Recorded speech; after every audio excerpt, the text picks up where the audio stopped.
इस breaking news చూస్తున్నాం హైదరాబాద్ మీర్పేటలో మాధవి హత్య కేసులో మిస్టరీ ఇంకా కొనసాగుతూనే ఉంది. అయితే గురుమూర్తి ఇప్పటివరకు కూడా కుక్కర్లో పెట్టి ఉడికించిన తర్వాత చెరువులో పాడేసినట్లుగా చెప్పుకొచ్చారు. కానీ పోలీసుల సర్చ్ ఆపరేషన్ లో కూడా చెరువులో ఎటువంటి పీసెస్ కూడా దొరకలేదంటూ కూడా పోలీసులు చెప్తున్నారు.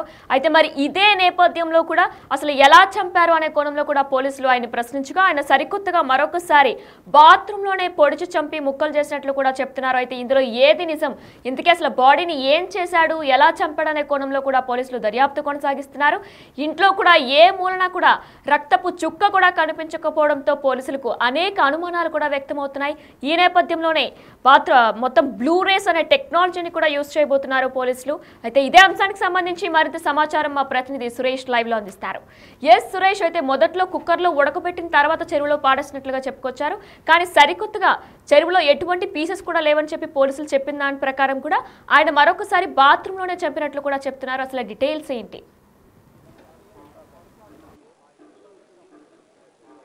మీర్పేట్ హత్య కేసులో పోలీసులు క్లూస్ సేకరించారు. ఎందుకంటే ఆ పోలీసుల దగ్గర ఉన్నటువంటి టెక్నాలజీ ద్వారా గతంలో కేసులు ఇన్వెస్టిగేషన్ చేశారు. ఉప్పల్లో నరబలి కేసు, ఎందుకంటే ఒక రూమ్లో నరబలి చేశారు, అక్కడ మొండెం మాత్రమే మిస్ అయింది, తల వేరే చోట దొరికింది. కాబట్టి అందులో అసలు ఆ రూమ్లో మర్డర్ జరిగిందా లేదా అనే కోణంలో పోలీసులు బ్లూ రేస్ అనే టెక్నాలజీ ద్వారా రూమ్ అంతా స్కాన్ చేసి అక్కడ హత్య జరిగినట్టు నిర్ధారించారు. ఆ తర్వాత ఎవరు హత్య కాబడ్డారు అనే దానిపై కూడా DNA టెస్ట్ ద్వారా బాడీని కూడా ట్రేస్ చేశారు. ఆ టెక్నాలజీనే ఇప్పుడు మీర్పేట్ పోలీసులు కూడా వినియోగించడం జరిగింది.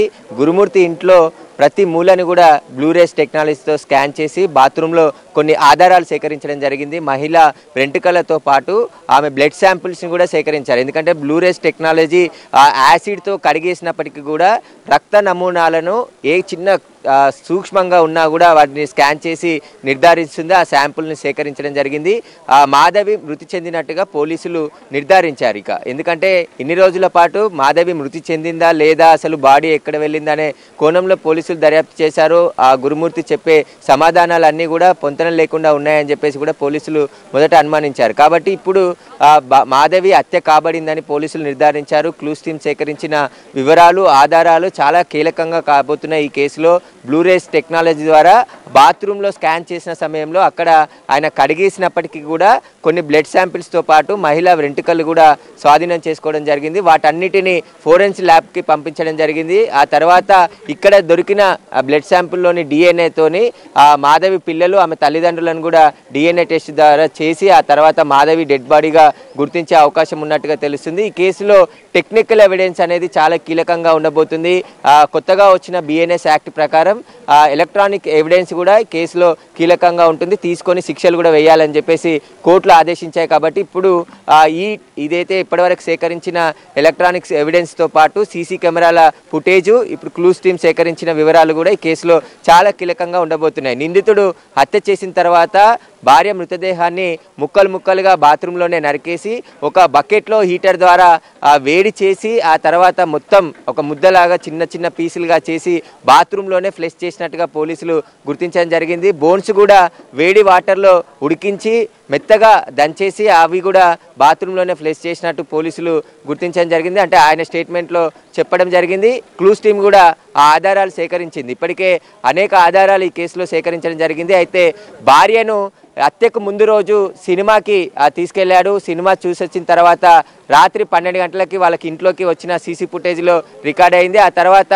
16 రాత్రి 8 నుంచి 9 గంటల సమయంలో బైక్ పై ఒక బకెట్ తీసుకొని వెళ్తున్నట్టుగా పోలీసులు సీసీ కెమెరాలో ఫుటేజ్ని స్వాధీనం చేసుకోవడం జరిగింది. ఈ ఫుటేజ్ కూడా పోలీసులకి కీలకంగా ఆధారం కాబోతుంది. ఇంకా ఫోన్ ఏదైతే ఫోన్ లిస్ట్, కాల్ లిస్ట్కి సంబంధించి ఇటు మాధవి ఫోను, గురుమూర్తి ఫోన్కు సంబంధించిన కాల్ డేటాను కూడా సేకరించారు. చివరిగా ఎవరితో మాట్లాడారు, మాధవి సెల్ ఫోన్ ఎక్కడ ఉంది లాస్ట్ రోజు, ఆమె చనిపోయే ముందు రోజు వరకు కూడా అని చెప్పేసి కూడా ఆ టెక్నికల్ ఎవిడెన్స్ కూడా పోలీసులు సేకరించడం జరిగింది. ప్రస్తుతం ఏదైతే క్లూస్ టీమ్ సేకరించినటువంటి మొత్తం క్లూస్ని కూడా ఫోరెన్సిక్ ల్యాబ్కి పంపించారు. ఫోరెన్సిక్ ల్యాబ్ను రిపోర్ట్ వచ్చిన తర్వాత ఆ రిపోర్ట్ని కోర్టులో ప్రొడ్యూస్ చేయబోతున్నారు.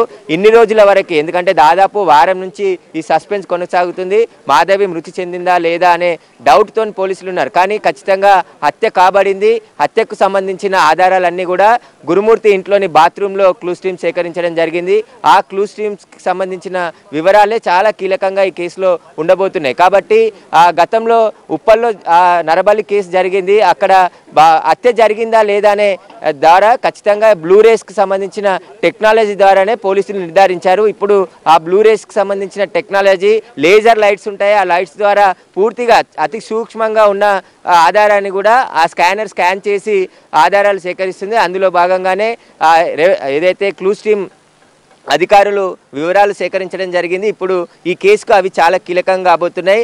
ఎందుకంటే నిందితుడు ఆ హత్య చేసిన తర్వాత తప్పించుకునేందుకే ఇలా ప్రయత్నించినట్టుగా పోలీసులు గుర్తించడం జరిగింది. ఇక నేను హత్య కేసులో దొరకను అని చెప్పేసి కూడా భావించాడు. కానీ ఇప్పుడు ఇవే ఆధారాలు పోలీసులకి చాలా కీలకంగా కాబోతున్నాయి. వారందరు కోర్టులో కూడా సబ్మిట్ చేయబోతున్నారు. కాబట్టి ఈ రోజు లేదా రేపు గురుమూర్తిని అరెస్ట్ చూపించి రిమాండ్ కూడా తరలించే అవకాశం కూడా కనబడుతుంది. ఇప్పటి వరకు మిస్సింగ్ కేసుగా ఉన్న ఈ కేసుని మర్డర్ కేసుగా కూడా పోలీసులు సెక్షన్స్ మార్చి ఆ తర్వాత గురుమూర్తిని అరెస్ట్ చూపించి రిమాండ్కి చేసే అవకాశం కూడా కనబడుతుంది. కానీ సెన్సేషనల్గా మారిన ఈ కేసులో ఆ క్లూ స్ట్రీము అదేవిధంగా ఆ ఫోరెన్సిక్ డిపార్ట్మెంట్ ఇచ్చే ఆధారాలే చాలా కీలకంగా ఉండబోతున్నాయి. కొన్ని ఆధారాలు కూడా ఇప్పటికే సేకరించడం జరిగింది. మొదట గురుమూర్తి చెప్పే మాటలన్నీ కూడా అబద్ధాలు అనుకున్నారు పోలీసులు. కానీ ఇన్వెస్టిగేషన్ చేస్తూ పోతే ఒక్కొక్క ఆధారాన్ని సేకరిస్తూ వచ్చిన తరుణంలో ఆ ఇంట్లోనే మర్డర్ చేసినట్టుగా పోలీసులు గుర్తించారు. ఎందుకంటే మాధవి ఇంట్లోకి వెళ్ళిన సీసీ ఫుటేజ్ ఉంది తప్ప బయటికి వచ్చిన సీసీ ఫుటేజ్ లేదు. తర్వాత గురుమూర్తి బయటికి వచ్చినట్టు గుర్తించడం జరిగింది. వాటికి సంబంధించిన ఆధారాలన్నిటిని కూడా ఇప్పుడు పోలీసులు సేకరించారు. ఆ సేకరించిన ఆధారాలనే పూర్తిగా ఫోరెన్సిక్ ల్యాబ్కి పంపించి విశ్లేషిస్తున్నారు. ప్రస్తుతం ఇదే ఎస్ఓటి కార్యాలయంలో గురుమూర్తి ఉన్నాడు. 2-3 రోజుల నుంచి అతన్ని ఇక్కడ అదుపులోకి తీసుకొని విచారిస్తున్నారు. అసలు ఏం జరిగింది, ఎలా మర్డర్ చేశాడు, మర్డర్కి జరిగే కారణాలు ఏంటి, వాటన్నిటికి సంబంధించిన ఆధారాలని రాబట్టే ప్రయత్నం చేశారు. పోలీసులు అయితే క్లూ స్ట్రీమ్ ఏదైతే ఫోరెన్సిక్ ల్యాబ్ నుంచి చాలా కీలకమైన ఆధారాలు ఈ కేసులో సేకరించడం జరిగింది. ఇప్పుడు ఆ ఆధారాలే పోలీసుల విచారణకు కీలకంగా మారబోతున్నాయి. ఈ కేసులో కుటుంబ సభ్యులకు సంబంధించిన స్టేట్మెంట్ కూడా రికార్డ్ చేయడం జరిగింది. మాధవి కుటుంబ సభ్యులకు సంబంధించి వాళ్ళు చెప్పిన ఆధారాలని వాటన్నిటికి సంబంధించిన ఆధారాలను కూడా పోలీసులు సేకరించారు. ప్రస్తుతం ఇంకా ఈ కేసులో ఇన్వెస్టిగేషన్ కొనసాగుతుందని చెప్పేసి పోలీసులు చెప్తున్నారు. ఈ ఆధారాలన్నిటిని కూడా బేస్ చేసుకొని గురుమూర్తిని అరెస్ట్ చేసి రిమాండ్కి తరలించే అవకాశాలు కూడా స్పష్టంగా కనబడుతున్నాయి. వర్షన్స్ అంటే గురుమూర్తి చెప్పిన 2 వర్షన్స్ కూడా మనం చూసుకున్నట్లయితే ఎంతో కిరాతకంగా చంపినట్లు కూడా అర్థమవుతుంది. అయితే ఆయన చుట్టుపక్కల వారితో ఎలా ఉండేవారు అంటే స్థానికులు దీని గురించి ఏమైనా చెప్తున్నారా? ఆయన ఫ్రెండ్లీగా ఉండేవారా, ఎలా ఉండేవారు, అసలు ప్రధాన కారణాలు ఏంటి, దీని గురించి ఏమైనా డీటెయిల్స్ ఉన్నాయా? అంటే చంపడానికి గల ప్రధాన కారణాలు ఏదైనా వివాహేతర సంబంధమా లేదంటే అనుమానం అనే వ్యసనం ఆయన దారుణానికి పాల్పడ్డారా? డీటెయిల్స్ ఏంటి? అలాంటివి ఏవి పోలీసుల ముందు గురుమూర్తి చెప్పడం లేదు. తన భార్య పుట్టింటికి పండగకి వెళ్తానని గొడవ పెట్టుకుంది. ఆ గొడవలో కారణంగానే భార్యపై దాడి చేసి క్షణిక ఆవేశంలోనే హత్య చేసినట్టుగా అతను చెప్పుకుంటూ వస్తున్నాడు. అనుమానాలు కానీ వేరే సంబంధాలు కానీ ఏవి కూడా లేవనే ఆ గురుమూర్తి పోలీసుల ముందు చెప్తున్నట్టు తెలుస్తుంది. వాటికి సంబంధించి ఆ అత్తగారింటికి భార్య వెళ్తాన్న సమయంలో తనను పంపించకుండా తన సోదరింటికి తీసుకెళ్ళి ఇక్కడే పండగ చేసుకుంటామని చెప్పేసి చెప్పడంతో ఆ మాధవి అక్కడి నుంచి నేను వచ్చేస్తాను, నేను ఇక్కడ పండగ చేసుకోను అని చెప్పేసి కూడా ఇద్దరు కూడా పిల్లల్ని ఆ గురుమూర్తి సోదరి ఇంట్లోనే పెట్టేసి వాళ్ళిద్దరు రావడం జరిగింది. ఆ తర్వాత పంజాగుట్టలో ఆ భార్యను సినిమాకి తీసుకెళ్లాడు. ఎందుకంటే ఒక సినిమాకి కూడా తీసుకెళ్లి ఆ సినిమా చూసిన తర్వాత రాత్రి ఇంటికి 12 గంటల సమయంలో 14వ తేదీన వచ్చారంటున్నారు. ఆ 14వ తేదీన 12 గంటలకు వచ్చిన సీసీ ఫుటేజ్ను కూడా పోలీసులు స్వాధీనం చేసుకోవడం జరిగింది. ఆ సీసీ ఫుటేజ్ తర్వాత ఇంట్లో నుంచి మాధవి బయటికి రాలేదు. అయితే ఆ సమయంలోనే 15వ తేదీన ఉదయం గొడవ పడి ఇద్దరు ఆ గొడవ పడ్డ తర్వాత భార్యని కొట్టడంతోనే ఆమె కింద పడి చనిపోయింది. గోడకి గట్టిగా తల తాకడంతో ఆమె చనిపోయింది. ఇక చనిపోయిన తర్వాత ఈ మృతదేహాన్ని ఎలాగైనా డిస్పాచ్ చేసేయాలి ఇక్కడ కనబడకుండా అని చెప్పేసి పథకం ప్రకారము మొత్తం ఒక వాటర్ హీటర్ తీసుకొని ఒక పెద్ద బకెట్లో ఆమె మృతదేహానికి సంబంధించిన పార్ట్స్ అన్నీ కూడా కట్ చేసి అందులో ఉడికించి చిన్న చిన్న పీసులుగా తయారు చేసి అది బాత్రూంలో వేసి ఫ్లష్ చేశాడని చెప్పేసి కూడా పోలీసులు అనుమానిస్తున్నారు. దాంట్లో భాగంగానే కొన్ని ఆధారాలు సేకరించడం జరిగింది.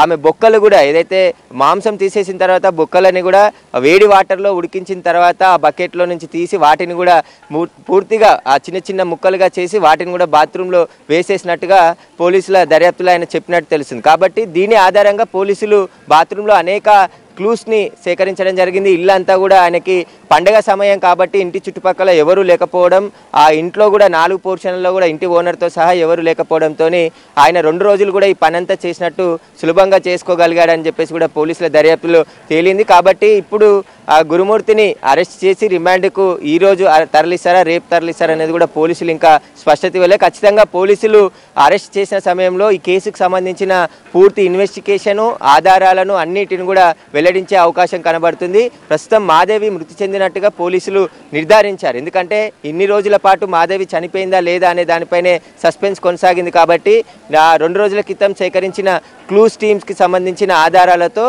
భార్యని గురుమూర్తి హత్య చేశాడని చెప్పేసి పోలీసులు గుర్తించారు. ఈ హత్యకు కారణం కూడా ఆ చిన్నపాటి గొడవనే. ఎందుకంటే గత కొద్ది రోజుల నుంచి కూడా భార్యని పుట్టింటికి పంపించకుండా గొడవ జరుగుతుంది. గత 5 సంవత్సరాల నుంచి ఇద్దరి మధ్య చిన్న చిన్న గొడవలు జరుగుతున్నాయని చెప్పేసి కూడా కుటుంబ సభ్యులు కూడా చెప్పారు. కానీ గురుమూర్తికి సరైన మర్యాద అక్కడ ఇవ్వకపోవడంతోనే నేను వెళ్ళట్లేదు అని చెప్పేసి, అయినప్పటికీ కూడా భార్య ఒత్తిడి చేసి అక్కడికి వెళ్దాము అని చెప్పి పండగకి తీసుకెళ్లాలని ఒత్తిడి చేయడంతోనే గొడవ జరిగింది. ఆ గొడవలో భార్యని బలంగా కొట్టడంతో ఆమె చనిపోయిందని చెప్పేసి కూడా ఆయన పోలీసుల ముందు స్టేట్మెంట్ ఇస్తున్నారు. కాబట్టి ఖచ్చితంగా పోలీసులు ఈ రోజు లేదా రేపు ఈ కేసుపై స్పష్టత ఇచ్చే అవకాశం కనబడుతుంది.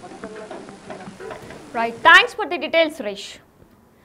ఎస్, హైదరాబాద్ మీర్పేట్ హత్య కేసులో మాధవి హత్య కేసులో మిస్టరీ ఇంకా కొనసాగుతూనే ఉంది. అయితే మాధవిని ఎలా చంపాడు అనే దానిపై ఇంకా గురుమూర్తి క్లారిటీ ఇవ్వలేదు. 2-3 వర్షన్లు చెప్తూ వచ్చాడు. మొదటగా కూడా కుక్కర్లో పెట్టి ఉడికించిన తర్వాత చెరువులో పాడేసినట్లుగా కూడా గురుమూర్తి చెప్పుకొచ్చారు. అయితే సర్చ్ ఆపరేషన్లో చెరువులో మొత్తం సర్చ్ ఆపరేషన్ పోలీసులు నిర్వహించారు. ఈ నేపథ్యంలో కూడా చెరువులో ఎటువంటి బాడీ పార్ట్స్ కనిపించలేదంటూ కూడా పోలీసులు చెప్తున్నారు. అయితే మరొకసారి గురుమూర్తిని అదుపులోకి తీసుకొని దర్యాప్తు కొనసాగించగా కూడా ఆయన సరికొత్తగా మరొక వర్షన్ చెప్తున్నారు. బాత్రూంలోనే కోసి చంపి మిగిలిన పీసెస్ అన్నింటినీ కూడా ఫ్లష్ చేసినట్లు కూడా ఆయన చెప్తున్నారు. అయితే ఇందులో ఏది నిజం, ఇంతకీ బాడీని ఏం చేశాడో అనే కోణంలో కూడా పోలీసులు దర్యాప్తు కొనసాగిస్తున్నారు. అయితే పంజాగుట్టలో సినిమా అనంతరం కూడా వీళ్ళిద్దరి మధ్య కూడా వాగ్వాదం చోటు చేసుకున్న నేపథ్యంలో, చిన్న గొడవ జరిగిన నేపథ్యంలో కూడా వెంటనే తోసిన నేపథ్యంలో కూడా ఆవిడ అక్కడికక్కడే మృతి చెందారు. ఈ నేపథ్యంలో డెడ్ బాడీని ఆయన ఏం చేశాడో అనేది కూడా ఇప్పటికీ కూడా ప్రశ్నార్థకంగానే మిగిలి ఉంది. అయితే పిల్లలు కూడా మాకు అసలు ఏం తెలీదు, మేమే నాన్నను వచ్చి అమ్మేది అంటూ కూడా వారు అడుగుతున్నట్టు సందర్భం కూడా నెలకొంది. అయితే పిల్లలకి అసలు మాధవి చనిపోయిందనే విషయం కూడా ఇప్పటి వరకు తెలియదు. నాన్నే మాధవిని చంపినట్లు కూడా, నాన్నే అమ్మని చంపినట్టు కూడా ఇప్పటి వరకు వాళ్ళకి ఏం తెలియదు.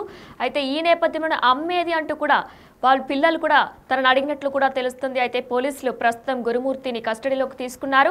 ఎలా చంపాడు, అసలు బాడీని ఏం చేశాడు, అసలు ఎందుకు చంపాడు అనే కోణంలో కూడా పోలీసులు దర్యాప్తు కొనసాగిస్తున్నారు.